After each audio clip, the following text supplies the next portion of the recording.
vou apresentar o Pedrão aqui. O nome do Pedro é bonito, é Pedro Vanderberg, mas a gente já te conhece aqui, Pedro, como Pedrão, tá? Obrigado. Ele é CEO e diretor da gestão do GRC desde 2021. Pode me corrigir qualquer coisa, tá, Pedro? 17 anos de experiência no mercado financeiro e imobiliário, sócio cofundador da Catuai há 7. Ao longo da carreira, teve diversos projetos aí de investimento imobiliário. Tem CNPI, CPA 20, CGA. É habilitado pela CVM como gestor de recursos. Hoje nós temos muita coisa para falar. Graduado ainda, ó, tava esquecendo, graduado ainda em administração de empresas pela FGV. Então, é um caboclo estudado, rapaz. Esse aí merece mesmo aplausos. Pedro, O, o estudo é importante, mas a prática é mais ainda, né? é verdade, é verdade, é verdade. Tá certo, tá certo.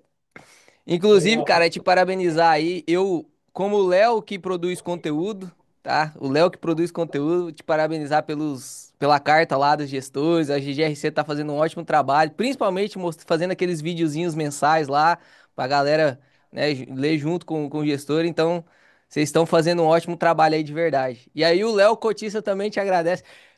Ontem a gente fez uma live do GGRC para os alunos. Eu falei assim, pô, vamos atualizar a galera, né? A gente pegou os fatos relevantes desde o início do ano até hoje. A gente foi lendo, deu um tanto de fato relevante, meu amigo. Que você não tá, não é brincadeira não, viu? Bom, então vocês sabem mais do que eu do fundo, vai ser difícil a gente conversar aqui. Não sei se eu estou preparado. É, não, tá tranquilo. Galera já te ama aí, cara. Galera já te ama. Eu vou, Legal. vou fazendo as perguntinhas para você e você vai respondendo aí conforme você acha, tá? Vamos Tá seguir. bom, bom. Primeiro, te agradecer, Léo, pelo convite aí, todo mundo que está participando dessa live hoje. A gente, acho que esse contato aí com o investidor, com o cotista, né? A gente fez questão. Acho que o pessoal tá falando que tá baixo aqui. Deixa eu ver se eu chego um pouco mais próximo. Pra mim tá muito bom, galera. Vê se é pra vocês aí que tá com o áudio mais ruim. Quem tiver com É, problema aí também sai, tenta voltar. Tem um monte de gente falando que tá bom, Pedro. É porque às vezes. isso. Legal, às vezes é o computador da pessoa, né? Isso.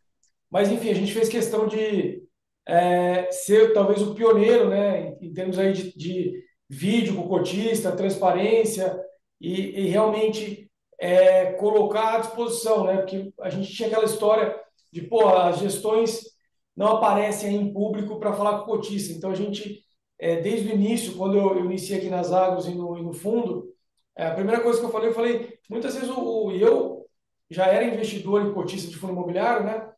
Eu falei, o que o cotista não gosta é de não ter resposta, né? Ele pode até não concordar com alguma coisa da gestão, algum investimento, algo do tipo, mas o que mais incomoda é não ter resposta, né? É aquela coisa. Então, de fato, a gente está à disposição aqui justamente para dar resposta aí para todas as dúvidas, né? Muito bom, cara.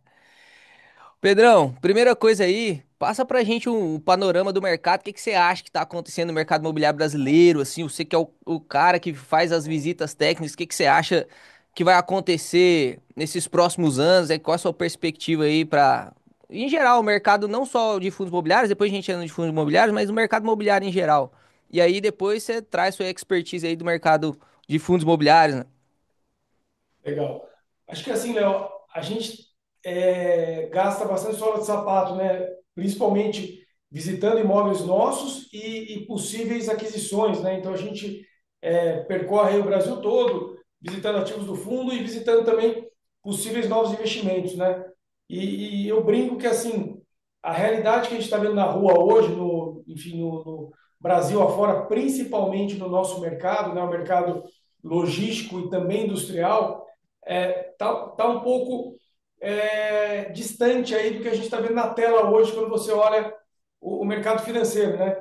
Então, a gente tem visto aí um segmento muito pujante, né? A gente tem visto, pô, Brasil aquecido nesse segmento, né? Obviamente que a gente tem desafios aí macroeconômicos, mas o segmento que a gente está inserido hoje com o GGRC11 é um segmento que tem crescido bem acima da média da economia, que os preços também, obviamente com uma demanda alta, os preços também tendem a subir acima da inflação, né? Então o que a gente tem visto na economia real, né? Então, andando pelo Brasil afora, aí, visitando ativos, inquilinos, empresas, empresários, nos anima muito mais hoje do que ver a tela do computador e as cotações em alguns dias aí muito para baixo, né? Outros um pouco mais para cima, né? Inclusive teve uma recuperação esse ano, então acho que de fato as cotações já começaram a precificar um pouco uma possível melhora, né? Mas a gente está muito mais animado hoje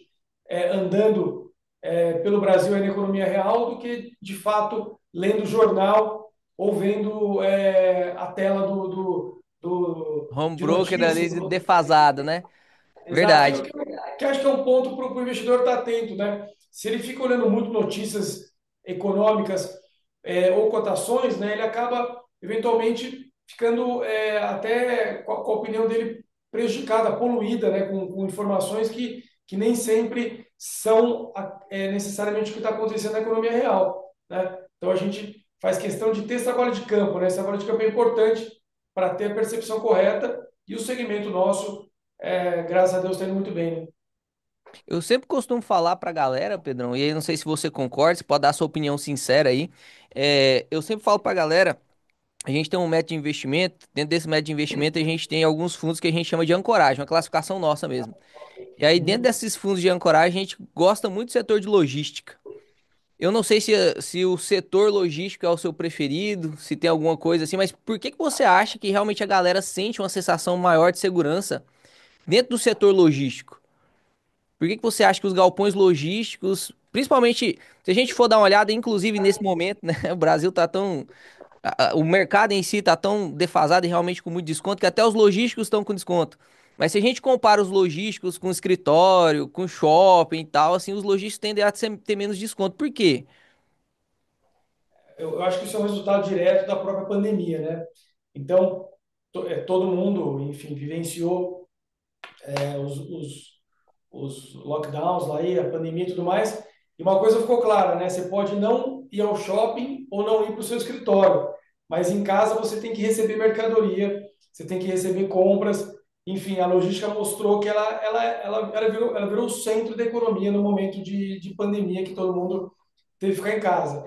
E essa mudança, né, no consumo, na cultura de compra, da pessoa não sair mais de casa para comprar, né, comprar tudo online, mostrou que veio para ficar. E em vindo para ficar, o mercado todo teve que se reposicionar, né? Então, os CDs tiveram que ficar mais próximos dos consumidores, as empresas tiveram que descentralizar operações, não só operações do ponto de vista produtivo, mas também de CDs e entregas, etc.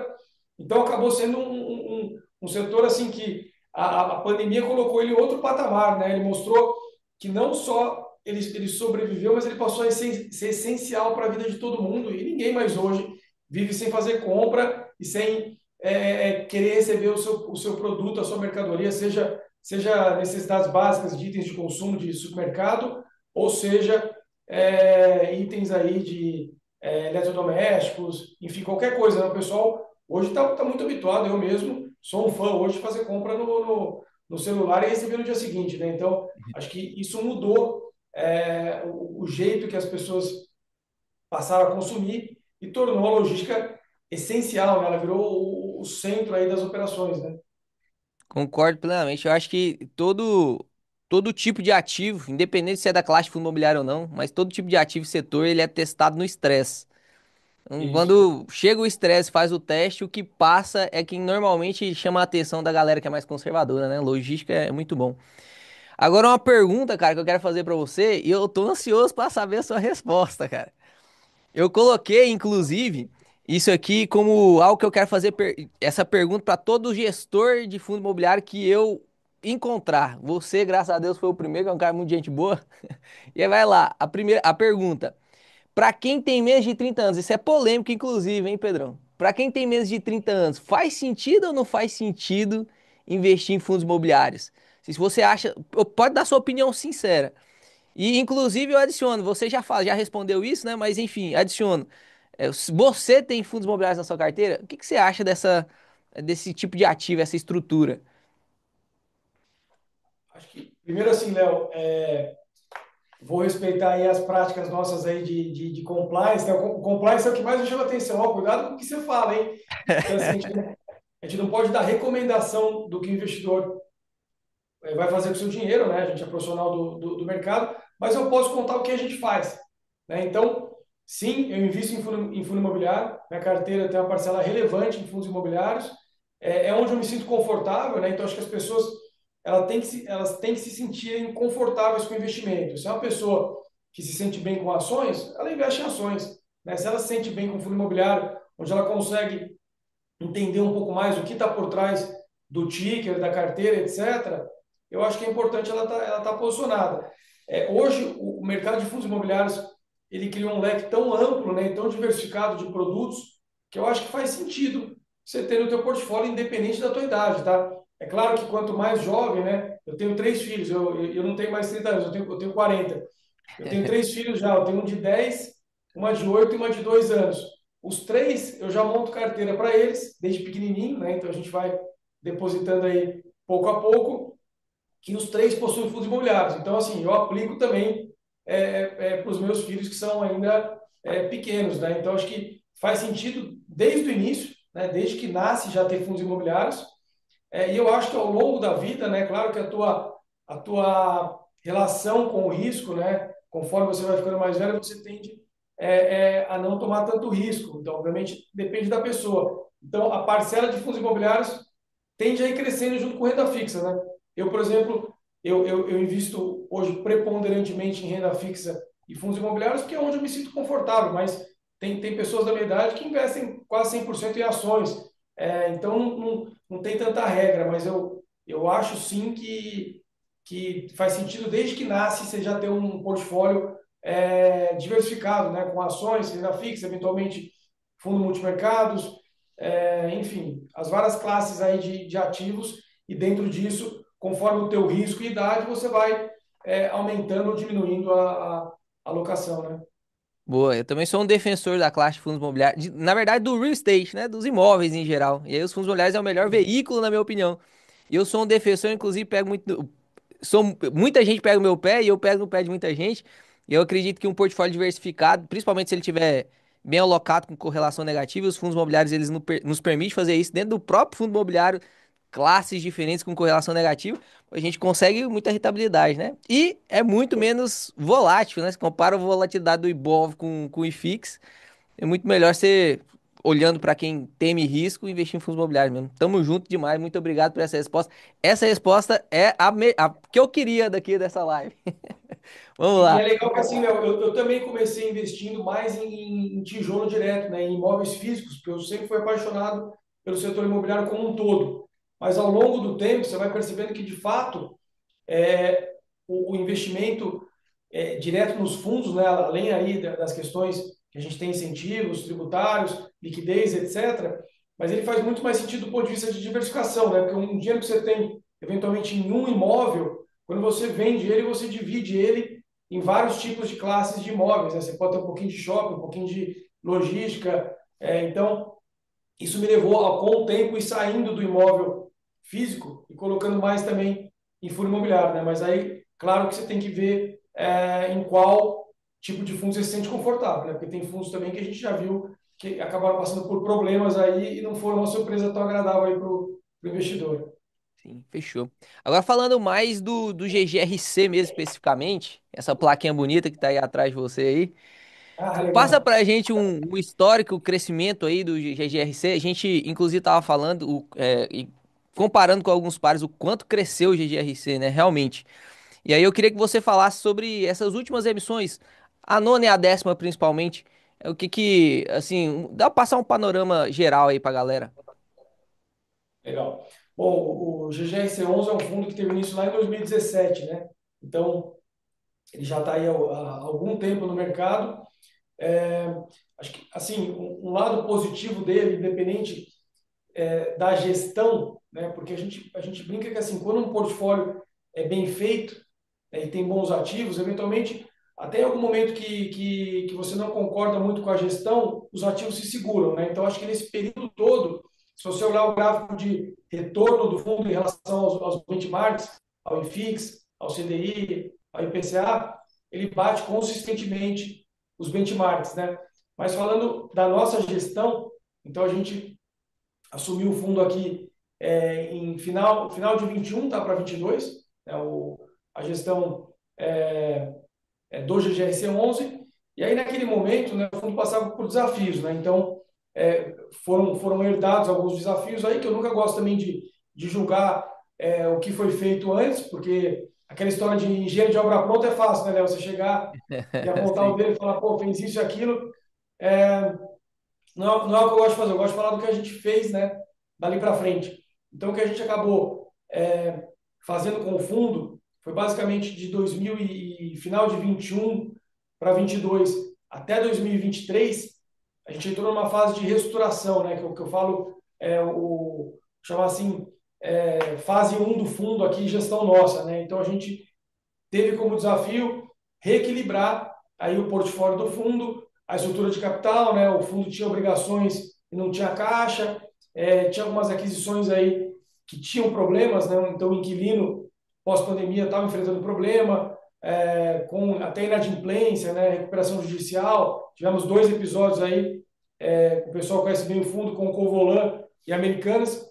Então, alguns cabelos brancos aqui eu ganhei nesse processo de recuperação judicial que a gente teve que, de fato, se envolver, né, com todo esse aspecto jurídico e reestruturação e ter conversas difíceis aí com os investidores, com o mercado e com os inquilinos, mas acho que fortaleceu a gente, né? Então, esse foi o primeiro período nosso, até meados de 23. E eu lembro até que, nesse momento, um cotista mandou uma mensagem para a gente e falou, pô, gostamos bastante do trabalho que vocês fizeram até agora, né? Mas foi um trabalho na retranca, na defesa para segurar o fundo e deixar ele redondo. Mas a gente queria ver vocês jogando no ataque, né?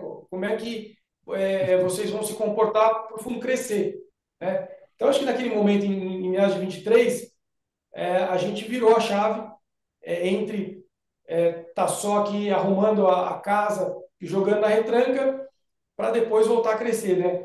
Teve um episódio que marcou que a gente conseguiu a renovação antecipada de um inquilino que foi a Santa Cruz, lá em Anápolis, é um galpão importante para o fundo. A gente conseguiu a renovação antecipada do contrato atípico para mais 12 anos, né? Com duas expansões, fase um e fase 2. A fase um já foi entregue, a fase 2 está a todo vapor em obras aí para ser entregue final desse ano, começo do próximo, né? E quando a gente iniciou esse movimento de expansão, aí foi aquela fase de, ó, então o fundo virou aquela página, né, de só estar aqui resolvendo o problema e vamos pensar no futuro. Tínhamos, né, uma questão importante que era diluir a concentração do portfólio, era algo que a gente tinha sofrido aí, porque passou aí por questões, como eu já disse, de inquilinos que tiveram recuperações judiciais, e etc. Então a gente sofreu na pele o que é ter um fundo com concentração, né? Então a gente passou daquele ponto a ter uma meta aqui que a gente deve, se tudo der certo, Léo, cumprir ainda esse ano, que é não ter 10% de concentração, mais do que 10% de concentração em ativos ou inquilinos, né? Porque muitas vezes até vi que Muito bom, muito um bom. investidor aqui falou de Ambev, né? Que é hoje a maior concentração do fundo, mas a Ambev tem quatro ativos. Então a gente tem uma concentração relativamente alta no inquilino, mas é um inquilino com excelente qualidade aí de crédito e tudo mais, diversificado em quatro ativos, né? Então a chance é muito menor. Você tem quatro plantas que são estratégicas pro inquilino, que muito dificilmente ele vai deixar as quatro plantas, né? Você pode ter alguma, né? Inclusive, eu acho que Ambev, nenhuma delas ele deve deixar num prazo tão curto, tá? Porque são as quatro plantas que a gente tem da Ambev, são super importantes. Temos Guarulhos, que é a maior planta dela, atualmente hoje no mercado. Temos Santa Luzia, em Belo Horizonte, né, nos arredores. Temos Pelotas, que foi renovado esse ano, a gente renovou o contrato. E temos Itajaí, que atende toda aquela região lá. Eu até brinco e falo, pô, essa de Itajaí é mais fácil de explicar, ela atende todo o Balneário Camboriú, né? Então, como o consumo é alto lá, tá sempre cheio o CD, né? Então, eu acho que essa divisão em quatro excelentes ativos torna a concentração em Ambev muito tranquila, tá, Léo? Não é algo que preocupa a gente.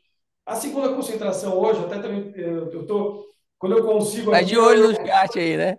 estou de olho no chat aqui, Não estou com um olho no atrapalha peixe, aí o Pedro aí, ó. tô com um olho no peixe e outro no gato aqui. Então, eu vi que o cotista aqui, o investidor, falou de Americanas. Americanas é a segunda concentração nossa, né? Só que quem olha hoje e fala, pô, tá 13%, 13 alguma coisa, talvez não lembre que já chegou a 23, né? Então, quando estava 23 e a gente passou por aquele problema de Americanas, de fato, foi um susto que preocupou a gente, né?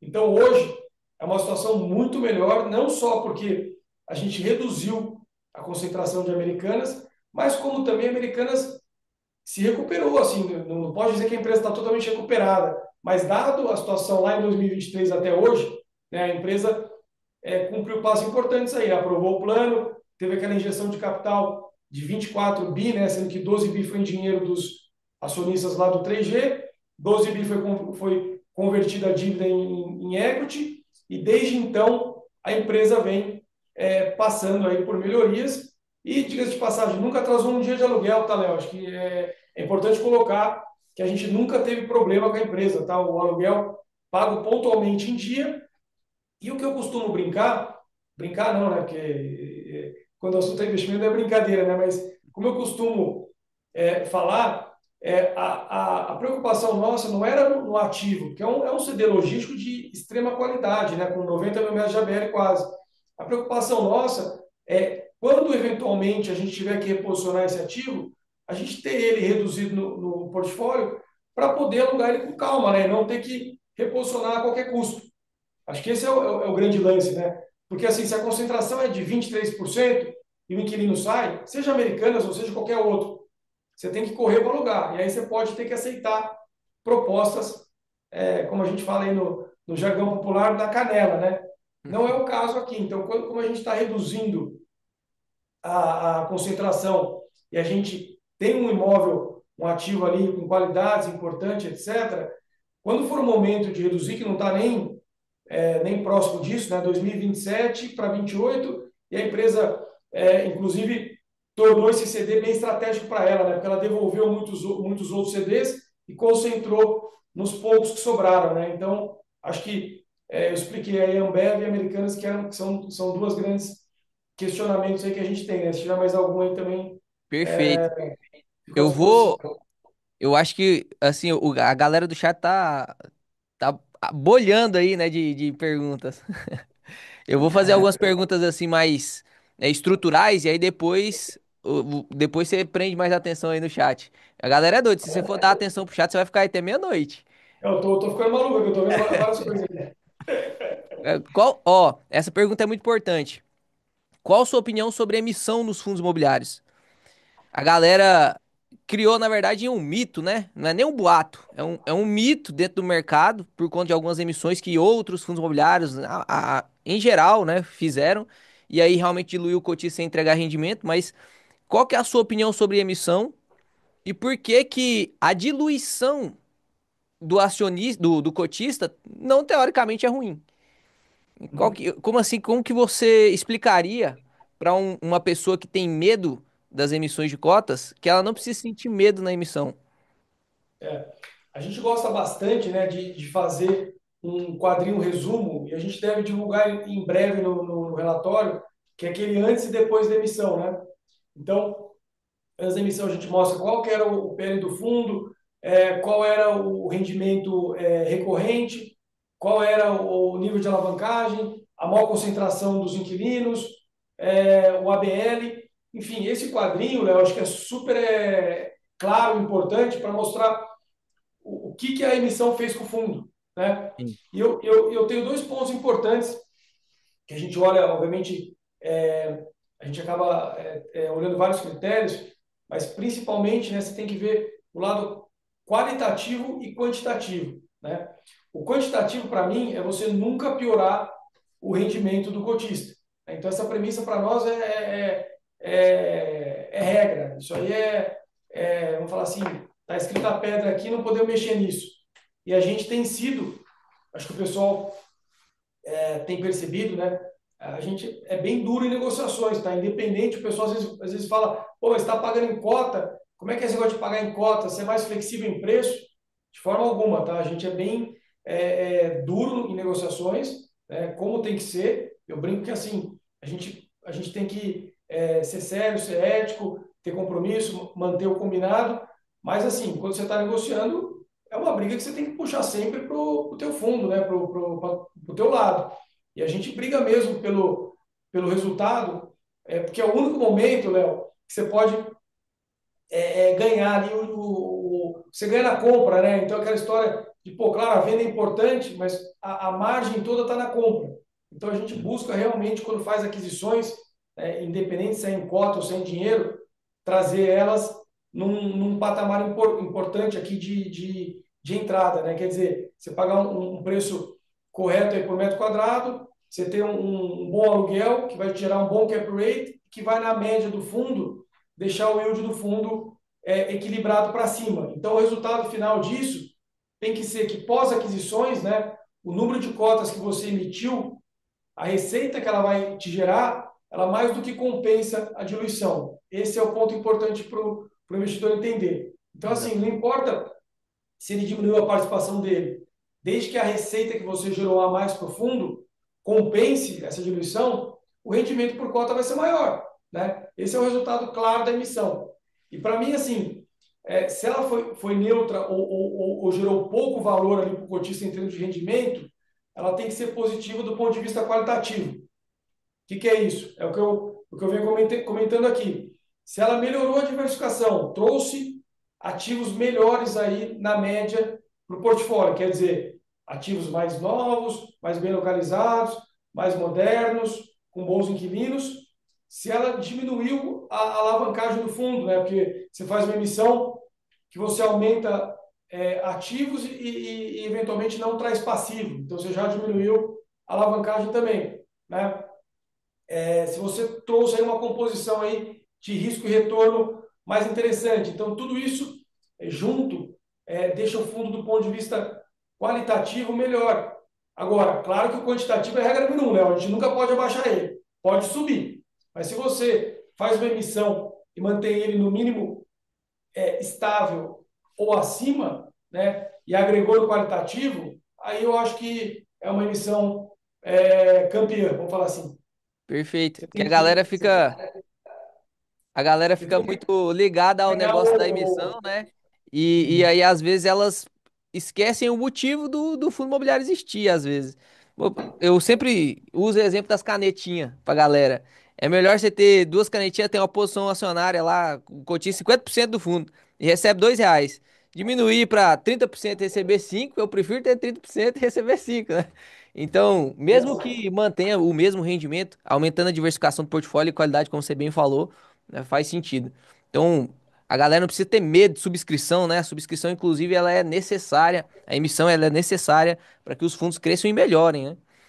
É isso. Você estava falando ali do meu currículo no começo, né? Quando eu me graduei, o meu trabalho de conclusão, né, de curso, o famoso TCC, foi em cima, na época, isso era 2006, era 2006, a gente vivia um boom de IPOs no Brasil, não sei quem está lembrado dessa época, mas foi um momento ali da economia que tinha muito IPO, né? Quer dizer, abertura de capital das empresas. E o meu trabalho de conclusão do curso foi em cima dos critérios que faziam com que uma empresa tivesse uma abertura de capital vencedora, né? E acho que, trazendo aqui para a realidade dos FIIs, a gente faz uma seleção ali de quais são os critérios para que uma emissão seja vencedora, né? Você não pode fazer uma emissão à torta e à direita sem respeitar critérios ali que vão levar o teu fundo para um patamar aí melhor aí do que ele estava antes, né? Acho que no final é isso, você tem que ticar ali todos os critérios ali para atender uma missão de qualidade. Perfeito, perfeito. E aí, eu não sei se você quer falar a respeito disso, vou deixar você livre, mas já que a gente está falando de emissão, a gente puxar para o lado da nona emissão, o que que aconteceu com o fundo, né? O que que foram as mudanças concretas ali, se melhorou, se não melhorou, justamente trazendo esse gancho aí da pergunta. E aí depois a mesma coisa com a décima emissão agora, né? Que vocês não, nem descansaram, né? Não deu tempo nem de beber água. Não, estou bebendo água agora aqui. Então vamos lá, Léo. O pano de fundo da nona emissão foi a aquisição do portfólio do Helm 11, né, que era aquele fundo logístico da REC. Então, a emissão foi maior do que a aquisição do Helm, né? Tiveram outros ativos envolvidos, mas o pano de fundo, vamos assim, a gente iniciou ela para absorver esse portfólio. E, claro, a gente tem um pipeline. Hoje mesmo eu tive reunião de pipeline aqui. Então, assim, a gente tem um pipeline com uma série de ativos aí que vem em negociação durante todo o tempo, né? Então, quando você abre uma emissão, eventualmente você consegue acelerar alguma negociação e incluir Hum. nessa emissão. Mas a gente abriu a nona emissão principalmente para comprar o portfólio do Helm. Junto com ele, tiveram outros ativos que entraram, teve Martin Brown em Curitiba, teve aquele deal, se quiser, eu explico um pouquinho, que a gente fez com a Oaktree para aumentar a posição no futuro no AAA, que Uhum. agora só estamos também uma notícia que a gente está comprando a participação do BLMG, então a gente, de fato, vai estar consolidando ali a posição do GGRC como um grande cotista do AAA, que tem embaixo dele dois ativos de excelente qualidade, como o próprio nome diz.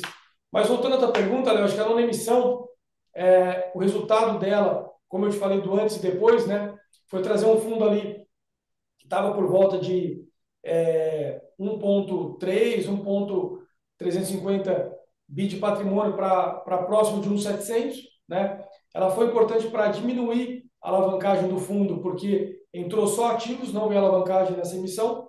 Então, a gente tinha uma relação de passivos ali sobre ativos que caiu por volta de 13%, se eu não me engano, e subiu um pouquinho agora, porque a gente fez uma alavancagem casada com essa operação do Oaktree, né, que a gente também explicou no último relatório. Uhum. Ela trouxe, em termos de rendimentos, um incremento positivo, foi um pouco incremento, mas foi positivo. Então, aquela regra que eu falei para você tem que ser, no mínimo, estável ou para cima.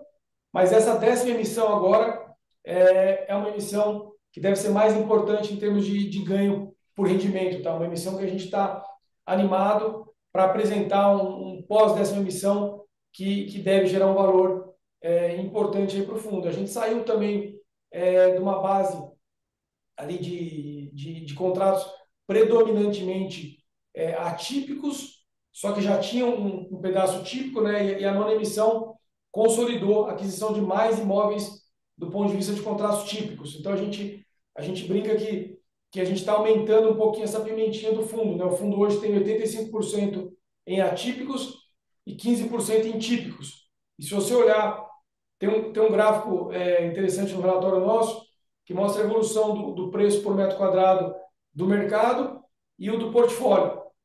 A gente chegou a ter, isso há um ano e pouco atrás, uns 30% de desconto em relação ao mercado. Muito porque o portfólio do fundo era 100% de contratos atípicos, né? Quando a gente reformamos o regulamento, passamos a poder adquirir imóveis com contratos típicos e viemos aumentando esse percentual, e também teve renovação de contrato que passou de atípico para típico, né?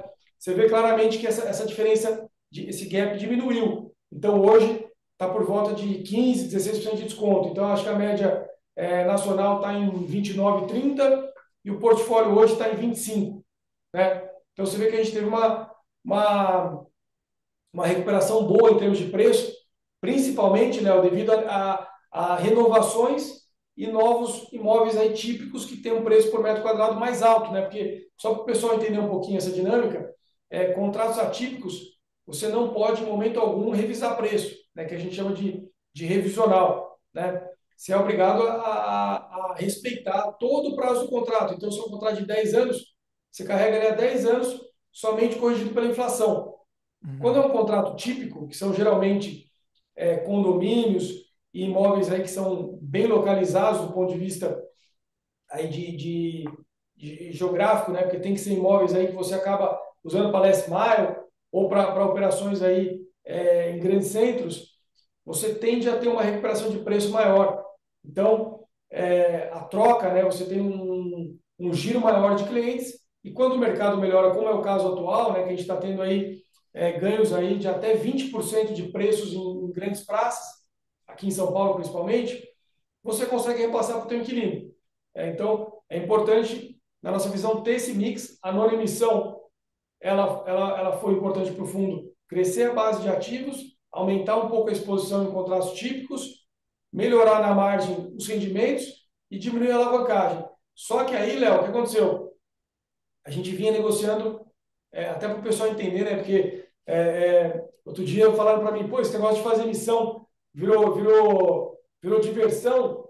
Não, não é diversão. A gente, na verdade, gostaria até de ter um pouco mais de calmaria, né? Porque as coisas não param e a gente sacrifica um pouco, né? Sim, De vida, de saúde, de família, porque o trabalho é intenso, né? Então você acaba tendo que não parar. Mas por que a gente continuou a décima? Quer dizer, por que a gente encerrou a nona e abriu a décima e não continuou a nona? Né? A gente tinha uma data para encerrar a nona emissão e o pessoal que já entrou em emissão sabe que quando você entra na emissão, você recebe um recibo, né? E sim, aquele recibo, ao final da emissão, ele é convertido em cota. E eu, como investidor e também como, enfim, eu olho o mercado, eu vejo que a coisa que o cotista fica mais furioso é demorar para converter o recibo em cota, né? sim, sim. Então, aquela história que fala, pô, mas eu entrei na emissão e não consigo negociar minha cota. Então, a gente gosta de obedecer muito o cronograma e a gente tem feito, acho que em prazo recorde, quando encerra a emissão, depois de poucos dias, a gente converte em cota, né? Para não ter aquela sensação de que o cotista colocou o dinheiro e não pode negociar a cota dele.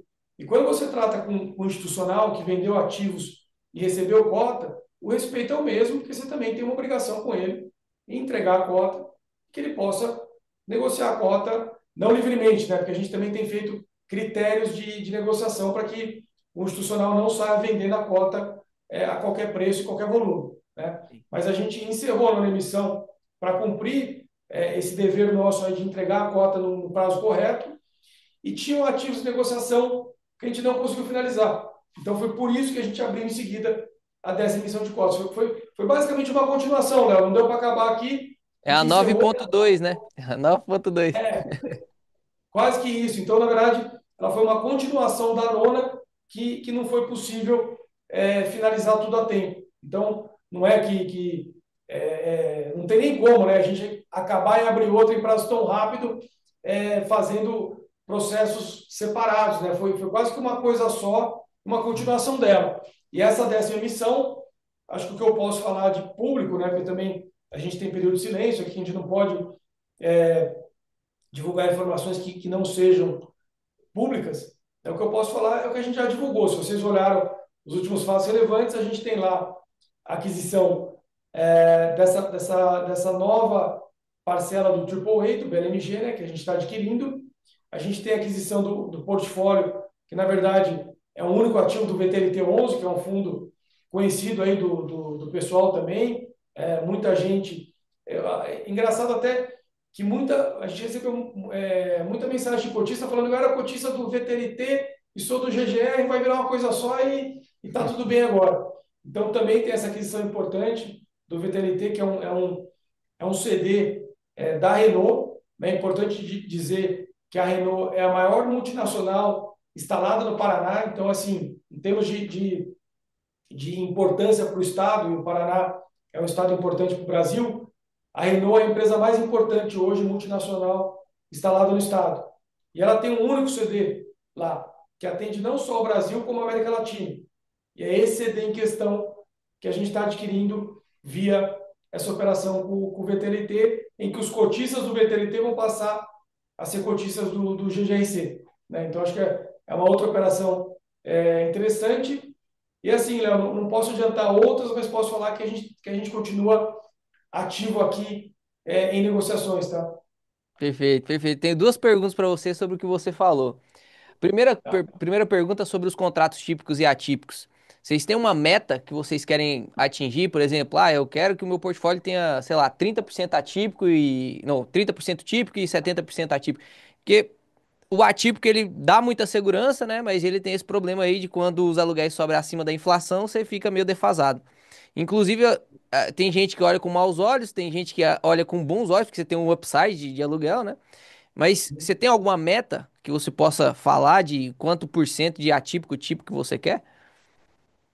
Olha, Léo, eu acho que assim, desde que você tenha bons ativos, né?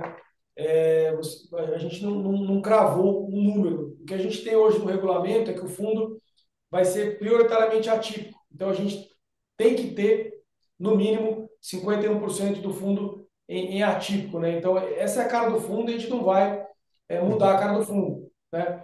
Agora, você vai falar para mim, então você quer ter 49% de típico? Acho que hoje não, tá? A gente quer manter ainda a predominância do atípico. Se for falar um número aqui que não está cravado, tá? Mas que eu acho que pode ser uma meta, é algo entre 70% e 75% de atípico e até 25%, 30% de típico, desde que os típicos sejam imóveis relevantes aí, que estejam bem localizados, que sejam condomínios, enfim, que consigam capturar tudo isso que a gente está falando, né? O aumento de preço, o aumento da demanda, o e-commerce.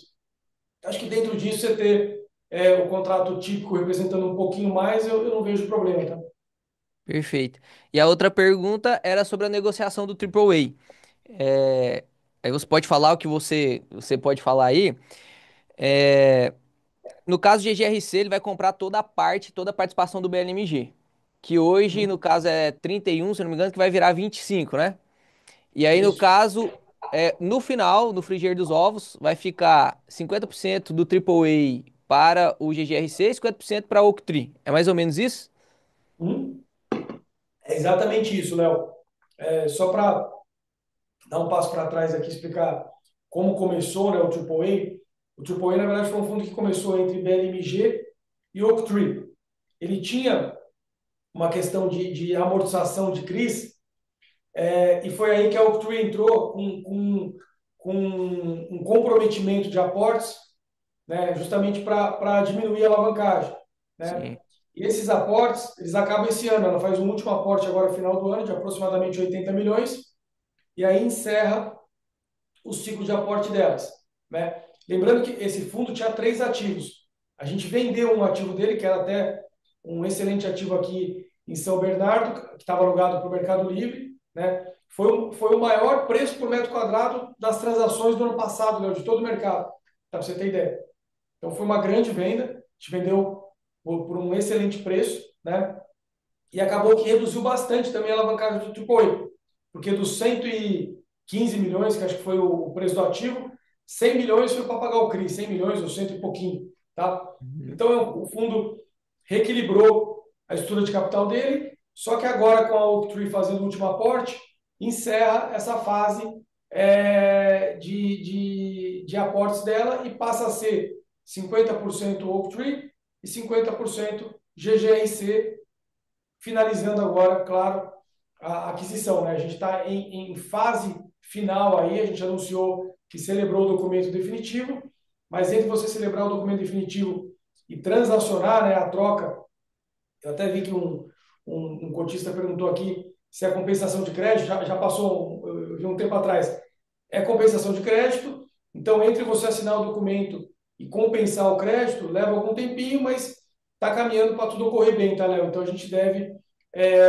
consolidar de fato esse 50% para o GGRC, os outros 50% para a Oaktree, só que a gente fez uma operação recente, né, que foi essa que eu falei para você, da nona emissão, que a gente tem uma espécie de CRI, não é um CRI, tá? Porque foi um investimento que a gente fez com a Oaktree, só que ele remunerado, a parte que foi feita em dinheiro, a IPCA mais 11, né? Então, um alto rendimento que esse fundo da Oaktree paga para a gente, tá?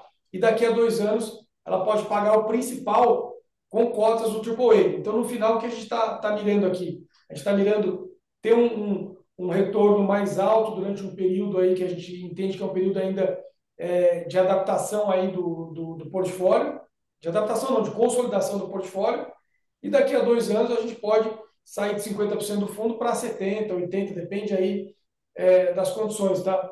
Então, no final, é isso que está ocorrendo com o Tipoio. Entendi, entendi. Perfeito. É, agora uma pergunta que, inclusive, é uma dúvida minha também. Essa foi eu que digitei aqui. Você tem alguma intenção? Qual que é a intenção da galera? E como que vocês conversam aí sobre os imóveis de galpões industriais? Por quê? Vou contextualizar. A grande parte dos pares, eles têm galpões logísticos mais puros. E aí, muita gente atribui, talvez, e aí a gente vai até, depois eu vou até te fazer essa pergunta também sobre o desconto de EGRC. Muita gente atribui, talvez, o desconto de EGRC não pelo o metro quadrado alugado mais barato, mas talvez pelos imóveis industriais. Tem intenção de vender imóvel industrial, fazer reciclagem de portfólio, ou a intenção é realmente ser um fundo que tenha realmente imóveis industriais, mas imóveis industriais de qualidade, com contrato ativo para poder manter a segurança desses imóveis? Qual que é a sua opinião sobre os imóveis industriais mesmo assim, os galpões industriais? Primeira coisa, Léo, que assim, a gente fez a gente aqui na gestão Zagros, tá? A gente fez uma reclassificação do portfólio, dividindo ele entre logístico, industrial e híbrido, né? O que O quer dizer relatório isso? ficou muito bonito, inclusive. Obrigado. O que quer dizer isso, né? Quer dizer o que diferencia cada um? Bom, logístico é logístico puro, né? São os CDs aí que tem toda característica de pátio, cross-docking, pé direito, piso, eventualmente portaria, condomínio, dependendo do ativo, mas características logísticas. O híbrido, como o próprio nome diz, né? Mas ele pode ter características de ambos, então ele pode ter um pedaço produtivo, mas ele tem que ter um pedaço também com centro de distribuição, né? Sim, Que muitas vezes a empresa ela tem isso conectado, né? Então ela tem a produção, o CD já para despachar as mercadorias e até a parte administrativa, né? Então você pode ter um prédio com escritório e tal. Vou te dar um exemplo. O fundo hoje ele é dono da unidade da Cerati. Todo mundo acho que conhece a Cerati, né? Que faz os embutidos lá, a mortadela, o peito de peru, etc. Essa unidade dela é uma unidade híbrida, porque ela produz, mas ela tem o CD, o principal CD dela está ali, e ela é a sede da empresa. Então você tem um grande administrativo ali, com todas as principais pessoas, diretores, gerentes da empresa. Então, isso passa a fazer com que ela seja uma unidade híbrida, né? Ela não é simplesmente uma planta industrial que sim. produz e manda para um CD. Ela tem ali planta, CD e ADM, né? O industrial, que é o industrial puro sangue, né? Uhum. Acho que esse, assim, primeiro, ele tem um percentual hoje por volta de 20% da carteira, que a gente quer reduzir, Léo, para próximo de zero, tá? Então, já respondendo a tua pergunta, esse industrial puro, hoje do que a gente tem na carteira, eu diria que um ou dois ativos daquele a gente quer manter no portfólio, tá? Porque acho que, não que sejam ruins, tá? Tem operações que são boas, que as empresas são boas, mas porque acho que não faz mais sentido para a atualidade do fundo e para a dinâmica do mercado, né?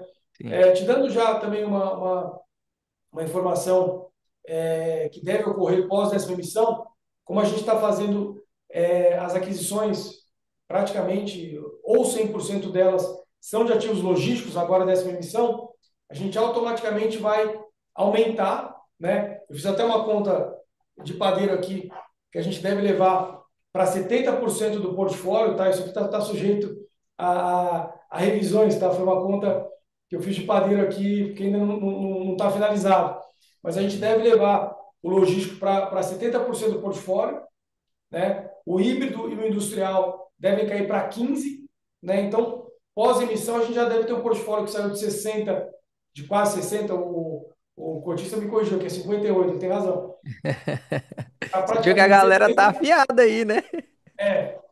para praticamente 70 e de 20 para 15, 15, sendo que o 15 do industrial a gente pretende levar aí para, sei lá, acho que zerar no curto prazo é difícil, mas posso colocar um número aqui por volta de 5, 7% já seria um número bem importante. Eu acho que essa desconfiança do mercado também, Léo, tem um pouco de desinformação, tá? Porque o mercado, se for olhar de fato os números nossos, vocês têm acesso e acompanham bem, vocês já estão vendo um novo portfólio e uma nova realidade. Tem muita gente que está ancorada no passado ainda, né? Está ancorada, pô, eu lembro do GGR, que era 100% industrial, ou quase que industrial, né? E não é Sim, mais a realidade de hoje, né? O fundo passou por mudanças aí, e sim, eu acho que tem um desconto aí na cota que talvez é até exagerado, né? Pensando que a qualidade do fundo hoje, né? Até do ponto de vista de número de ativos, a gente está chegando em 35 ativos, né? É muito ativo, né? 35 ativos, a gente está só não estamos presentes no norte hoje, mas em todas as regiões do Brasil, a gente está hoje fora o norte, né? Estamos em vários os estados mais importantes hoje, a gente está presente. Então, temos um portfólio robusto, bem diversificado, e acho que isso deveria ser até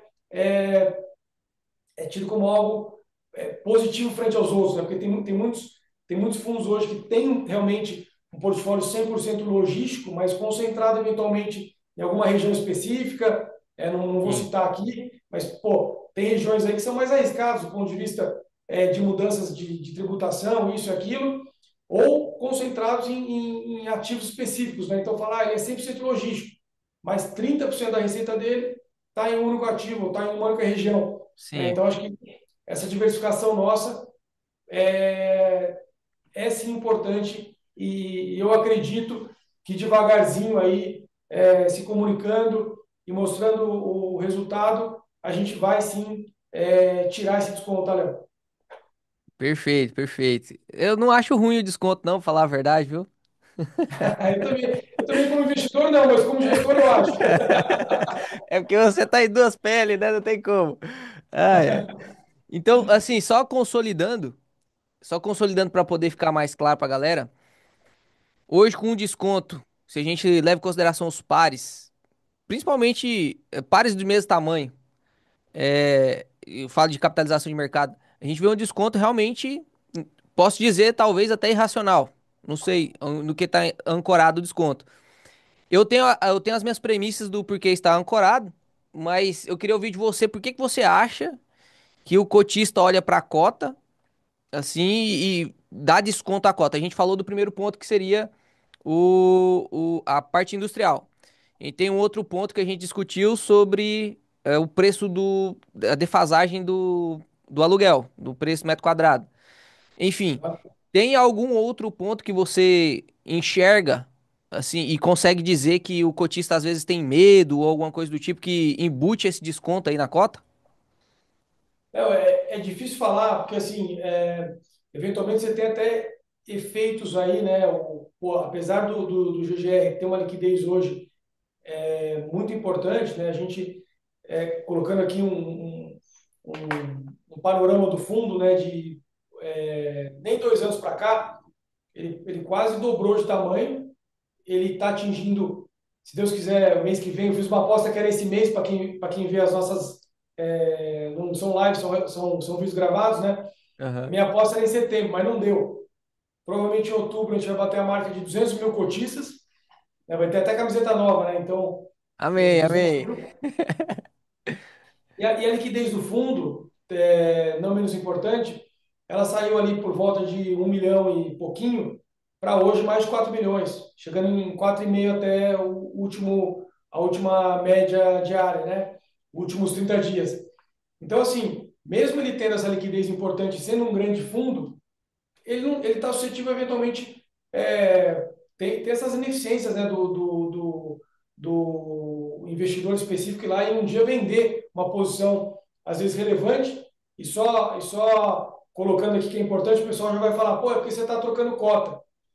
Todas as transações grandes de compensação de créditos, né, troca de cotas, a gente põe limite de negociação, justamente para não ter esse efeito, tá, Léo? Então a gente limita, são limites baixos aí, tá? De negociação. Alguns que a gente divulgou falam em 200 mil por dia, 300 mil por dia, que é menos do que 10% do volume diário, tá? Então, Sim. não são esses investidores que a gente fez essa operação que acabam pressionando a cota. Esses aí estão bem equalizados. Mas tem investidores que já estão na carteira há algum tempo no portfólio, que eventualmente estão trocando de posição, ou carteiras automatizadas de grandes corretoras que fazem, sabe, aquela, Sim. pô, agora é hora de comprar outro fundo, vende esse aqui. Então, assim, a gente às vezes sofre esse movimento de manada aí, de vender aqui e colocar ali, né? Você está hoje na mão aí de um mercado que pô, tá na mão de corretoras que eventualmente trocam a carteira recomendada, que o analista recomenda aquele ou outro, né? Então, isso acaba eventualmente atrapalhando a cotação, só que a gente entende que no médio prazo ela deve convergir para os fundamentos, né, Léo? Que acho que é o importante. Então, os fundamentos do fundo devem se sobressair sobre oscilações de curto prazo, né? Que são essas oscilações de pressão vendedora, de momentos de notícias macroeconômicas, né? Acho que isso tudo pode atrapalhar, mas no longo prazo, né, o mercado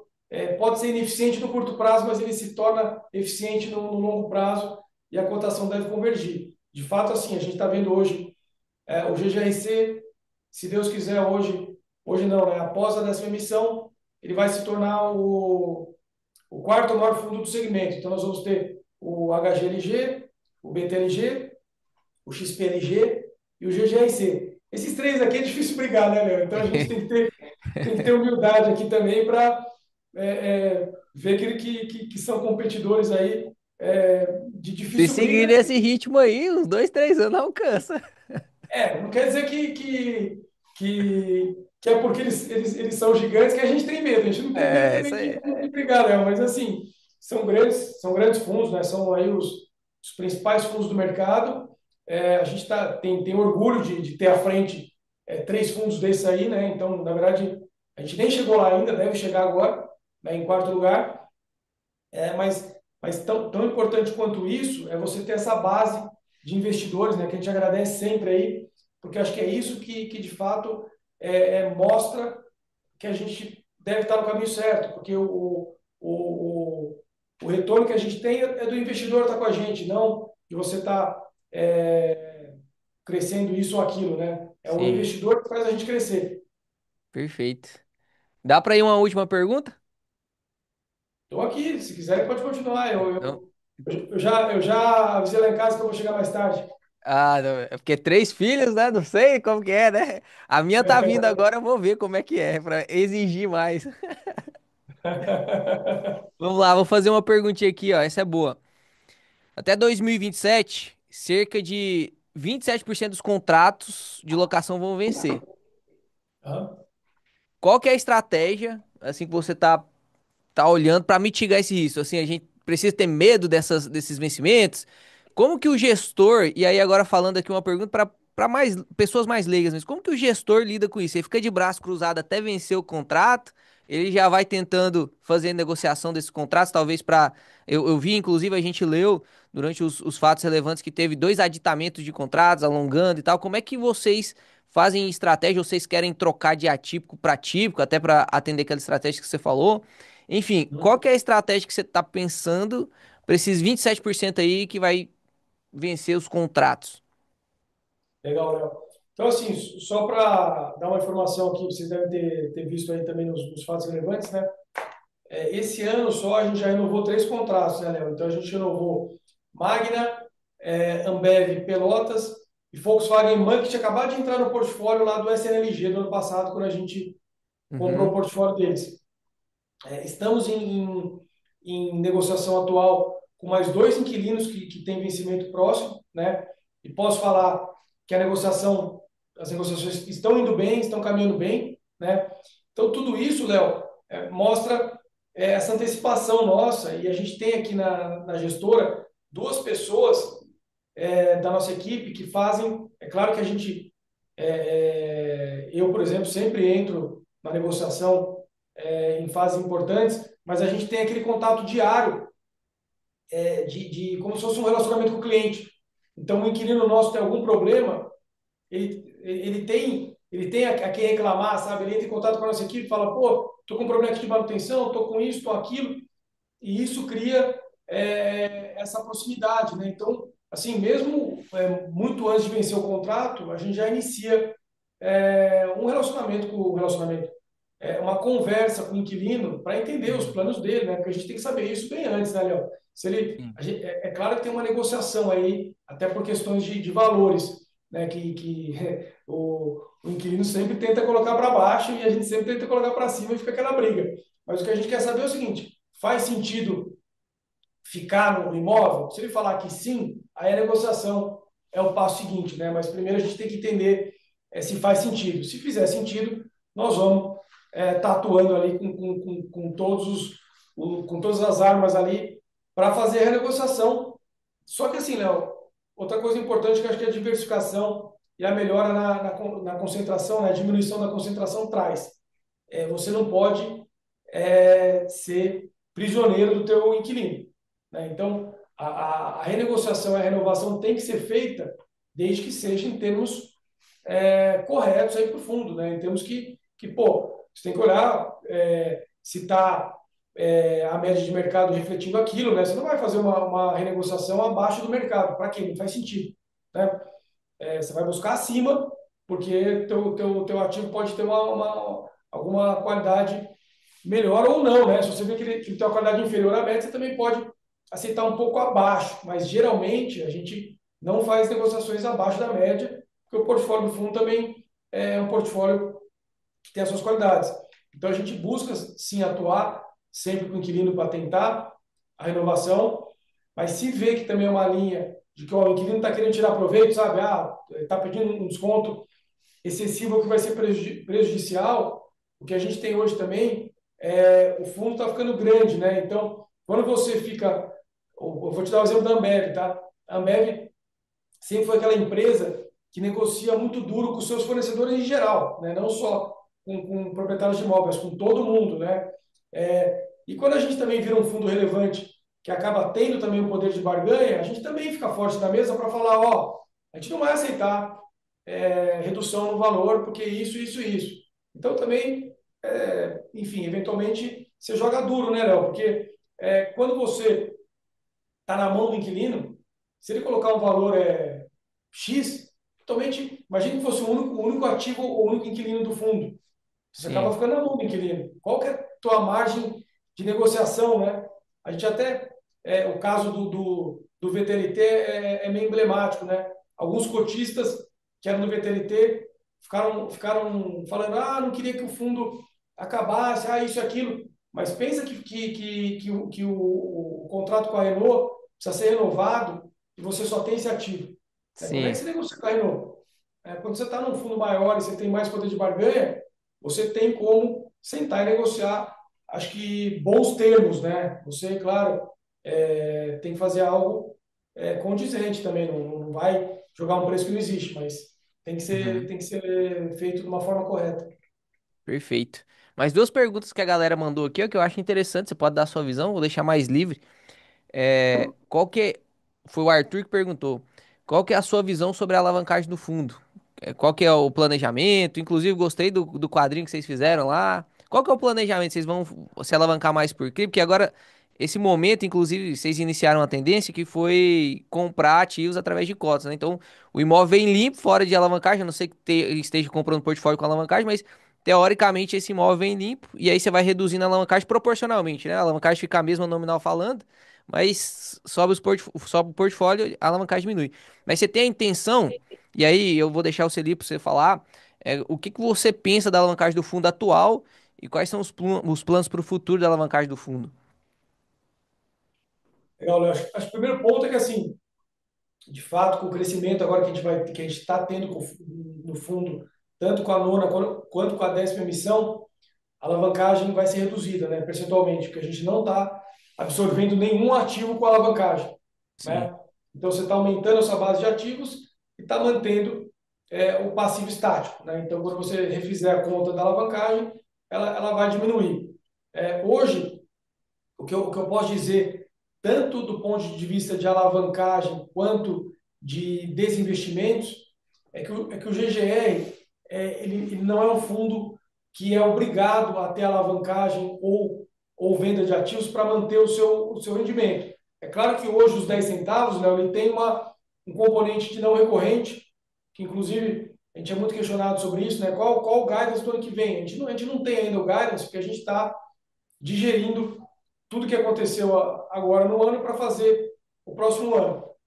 Mas o que eu posso adiantar é que a gente está fazendo um grande esforço aqui para que o fundo continue num nível próximo aí de dividendo, né? Porque você tem não recorrente, mas você tem também o crescimento, as inflações corrigem os contratos, você tem ganhos aqui que estão eventualmente sendo gerados em aquisições, né? A gente está fazendo aquisições importantes agora que estão trazendo novas receitas, então tudo isso dentro do portfólio vai gerar um novo rendimento que a gente espera dar uma notícia boa para o cotista.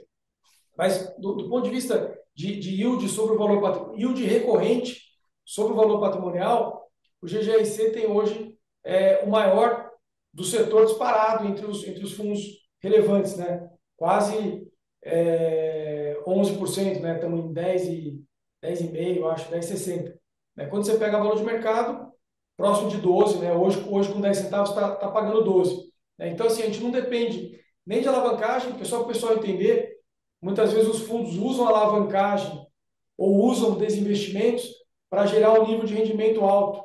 Né? Por Uhum. que isso? Porque a alavancagem ela te engana, né? Ela te gera, às vezes, as alavancagens são feitas com carência para pagamento, né?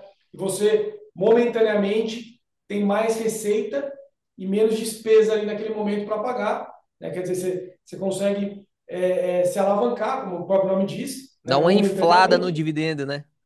dá uma inflada no dividendo com a alavancagem, mas quando a conta chega, né, e a gente viu essa conta chegar para muitos fundos aí que quando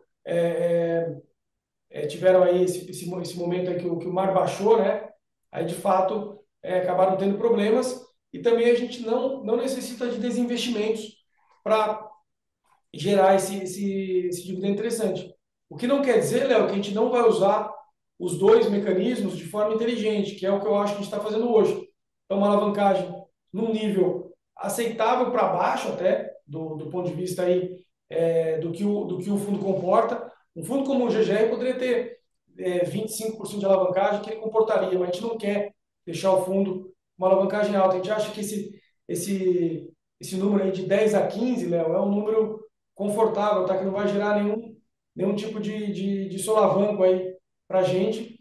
E lembrando que quando a gente faz a alavancagem estruturada pela gestora, ela é sempre amortizada linearmente, tá? A gente não gosta daquelas alavancagens que tem o famoso balão, né? Sim. A gente tem hoje, se você olhar o fluxo de amortização, alguns balões, mas porque a gente herdou a alavancagem dessas aquisições aí de comprar portfólio, né, e receber alavancagens que não foram feitas pela gente, mas a gente está, acho que bem equacionado para cumprir com todas as obrigações e também desinvestimentos. A gente não tem uma pressão para fazer, mas a gente busca muito mais provocar esses desinvestimentos para gerar valor quando você vê um bom valor ali travado, ou quando você quer melhorar do ponto de vista qualitativo, né? Claro que nunca, deixar bem claro aqui, Léo, dando prejuízo, né? Isso para nós é uma palavra Amém. que não está no vocabulário, né? Essa história de vamos vender um ativo com prejuízo, isso nunca.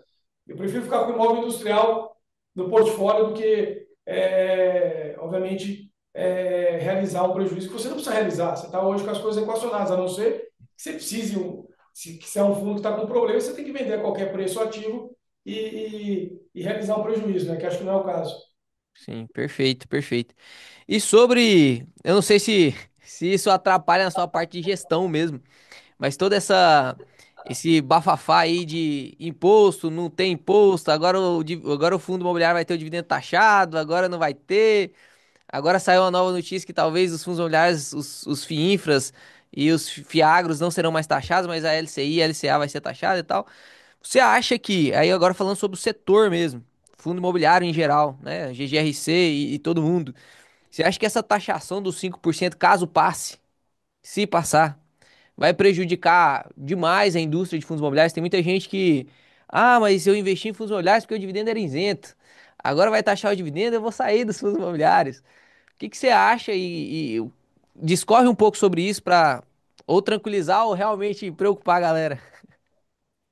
Primeiro assim, Léo, deixando claro que outro dia eu tive uma pergunta dessa numa entrevista e falaram que eu era a favor de tributação, mas o pessoal distorce um pouco o que você fala, né? A gente é absolutamente contra qualquer tipo de taxação. A gente acha que, assim, uma palavra, vamos usar uma palavra correta aqui, é uma grande sacanagem, né? Você criar produtos aí que atraiam o investidor, depois você vai lá e muda a regra, né? A gente é Sim, absolutamente contra isso. É claro, você está dentro da indústria, você defende a tua indústria, mas mais do que isso, né? Você tem que defender sempre aquela questão de previsibilidade, né? Pô, se o cotista entrou, fez o aporte dele, o investimento dele, a poupança dele em algo que já estava sacramentado, que era daquele jeito, com base na lei que foi feita lá em 1900 e bolinha, pô, não é justo você vir agora e mudar, né? Então, assim, primeiro ponto deixando bem claro que a nossa opinião é totalmente contra qualquer taxação em qualquer sentido nos fundos imobiliários, tá? Por outro lado, que foi o que eu falei que foi mal interpretado, por outro lado, eu ainda acho que mesmo se tivesse a tributação, a gente vai continuar sendo competitivo em relação ao resto, porque estão tributando basicamente tudo, né, Léo? É dividendos, imóveis, quem possui imóveis na pessoa física vai ficar inviável, né? Você não vai ter como competir não, como manter um nível de tributação tão alto, né? E aí tem aquela história de que muita gente hoje no Brasil que tem imóveis pequenos acaba não declarando e tal, o pessoal também está fechando o cerco para não sim, ter mais nenhum tipo de sonegação, né? Então, isso vai ser difícil também de acontecer mesmo para pequenos investidores. Então, acho que assim, quando o investidor que investe em imóvel diretamente pela pessoa física ou pela holding dele, ou também tem a empresa dele que distribui dividendos, vai ver que assim a gente está cercado de impostos, né? Infelizmente, a gente está cercado de impostos e, na média, o fundo imobiliário vai continuar sendo ainda atrativo porque ele vai estar abaixo da média, né? sim, Então, acho que quando tudo sobe, né? Se fosse só fundos imobiliários, ó, nós vamos punir os fundos imobiliários. Aí, de fato, você está colocando a nossa indústria em xeque. Mas quando você está subindo tudo, então, assim, não faz muito sentido você sofrer mais porque todo mundo está sofrendo. sim. Perfeito, perfeito. Pedrão, sendo bem sincero, por aqui eu acho que todas as dúvidas acabaram. Não sei se você quer falar mais alguma coisa. Não sei se você leu você tá mais esperto no chat do que eu aqui. Mas se você quiser falar mais alguma coisa ou quiser responder mais alguma coisa, deixar alguma coisa aí, pode ficar à vontade. Ah, legal. Eu vi uma pergunta aqui falando qual a chance do institucional despejar a cota no mercado. E acho que eu já expliquei, né, que na verdade as negociações que a gente faz com o institucional, esses que a gente está comprando imóvel, elas têm trava de negociação. Mas a gente não pode impedir algum institucional que já tem a posição antiga de vender a cota, né? Então, acho que isso é uma coisa importante de colocar. Eu também vi algumas perguntas aí falando até quando você fica na empresa, isso e aquilo. Apareceu de novo aqui. Eu tenho uma relação de longo prazo, né? Eu sou sócio da gestora também, né? Então, assim, o meu plano aqui é um plano de longo prazo, né? Eu não estou olhando para mais um ano, eu estou olhando para os próximos 10, 20 anos, né? Acho que é, a- as, as experiências que eu tive de trabalho na vida, né, sempre foram experiências de longo prazo, né? Então, quando você mexe com o mercado imobiliário, você tem que pensar que tudo tem que ser feito em longo prazo, né? É Sim, uma coisa legal também de colocar, acho que até como uma dica bacana aqui para os investidores, Léo, que assim, não pense em um ano, em 2 anos, a gente olha aqui, principalmente olhando o ciclo imobiliário, Léo, a gente olha 5 anos, 10 anos, 15 anos, 20 anos, né? Pode parecer muito, mas não é. Você vai ver que com o passar do tempo, né, você tem um ciclo de 5 anos aí entre você eventualmente sair do momento ruim e surfar um momento bom, é o que é. O mercado imobiliário ele é feito de ciclos, ele tem, de fato, essa questão de longo prazo, né? Tem que ser paciente, né, Léo? Então a sim, gente tem que estar bem posicionado em ativos, em inquilinos, em contratos, para poder segurar em momentos ruins. E quando o mercado volta, Léo, quem está bem posicionado, isso quem viveu alguns ciclos de mercado imobiliário, eu já estou, acho que, no meu quarto, quinto ciclo aqui, você vê que quando o mercado volta, né, quem está bem posicionado tem assim Hora, né? um potencial ganho muito importante, né? A gente viu isso na pandemia. Quem estava bem posicionado em imóveis, né? Eu lembro que naquele momento eu era sócio de outra gestora que estava bem posicionada, principalmente no segmento residencial. A gente surfou um crescimento muito grande do ponto de vista aí de preço, de ganho, etc e tal, porque são esses momentos, né? Você trabalha, pô, durante todo o ciclo, em momentos melhores, piores e tal, mas quando vem de fato aquela virada de chave, né? Então aquele turning point que o pessoal fala, você tende a ter um retorno muito grande aí quando você está bem posicionado, e é o que a gente está buscando aqui, né? A gente está buscando estar bem posicionado quando, a gente não sabe quando, né? Mas a gente sabe que vai ocorrer uma melhora no mercado em algum momento, a gente sim vai estar numa posição aí de surfar bons ganhos, Léo. Perfeito, perfeito. O pessoal gostou de você, viu, Pedrão? Você viu lá, né? Olha o chat aí. Legal, obrigado aí, pessoal, pela companhia aí, obrigado por ter acompanhado o trabalho. Me coloco novamente à disposição aqui, acho que, é, assim, nada mais é do que nossa obrigação, Léo, a gente trabalha para isso, é pago para isso pelo cotista, então, assim, estamos aqui, toda a equipe, né, a gente tem uma equipe na gestora aqui de mais de 20 pessoas hoje, né, trabalhando, o pessoal perguntou se tem mais algum produto, a gente tem um hedge fund aqui também, que ele ainda é o irmão mais jovem aí, que está buscando seu crescimento, mas é um fundo que a gente entende que também no futuro vai ser promissor, tá? Ele tem hoje 100 milhões de patrimônio por volta disso e tá aí evoluindo passo a passo, mas a gente tem hoje aqui uma equipe toda que trabalha aqui para o cotista e assim o nosso papel é de novo, está à disposição. Perfeito, perfeito. Quero agradecer demais aí pela live. Na verdade, quando o Leozinho, lá de 6 anos, começou a estudar fundo imobiliário, o sonho dele era falar com o gestor. E Deus foi tão Que bom que agora legal. eu tô falando aqui, né, com o gestor. Então, você foi resposta, inclusive, de oração do Leozinho lá de 6 anos atrás, cara. Muito Que obrigado. legal essa história. Parabéns pela história também. Eu acompanho vocês aí. Acho que estão fazendo um trabalho incrível aí vamos falar assim, educação financeira, de divulgação, né? De fato, acho que o que o mercado de fundos imobiliários conseguiu trazer para o cotista nessa proximidade, acho que eu fico fascinado, né? Minha esposa não entende, né? O que eu fico olhando lá no YouTube, ela fala que você vê esse monte de vídeo, esse monte de coisa e tal. Mas para mim é bacana também, é fascinante você ver como o pessoal tem essa dinâmica de participar, né? De estar presente, de ler, de olhar. Então isso é muito legal. Legal demais, legal demais. Então, fechou então, Pedro. Ah, inclusive, eu vi um negócio ali que a galera falou. Quando bater os 200 mil cotistas, é pra você enviar 10 camisas pra geração de dividendos que eu vou sortear essas camisas aí. E anota isso aí. Tá anotado aqui, ó. Já anotei.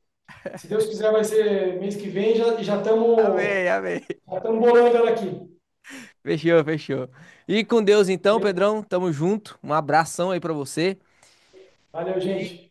E ficamos aí com 700 pessoas ao vivo. Aí eu pensei que não ia dar tanto ao vivo assim, logo na quinta-feira, né? Mas tamo junto. E aí depois eu te mando Legal. todo esse conteúdo aí, mando lá pra sua equipe, pra vocês fazerem aí o que que você acha que se vale a pena mandar pro YouTube ou não. Aí eu disponibilizo ali o YouTube também. Beleza? Show de bola, pessoal. Obrigadão, viu? Fiquem com Deus. Um abraço. Valeu, tchau, tchau. Tchau.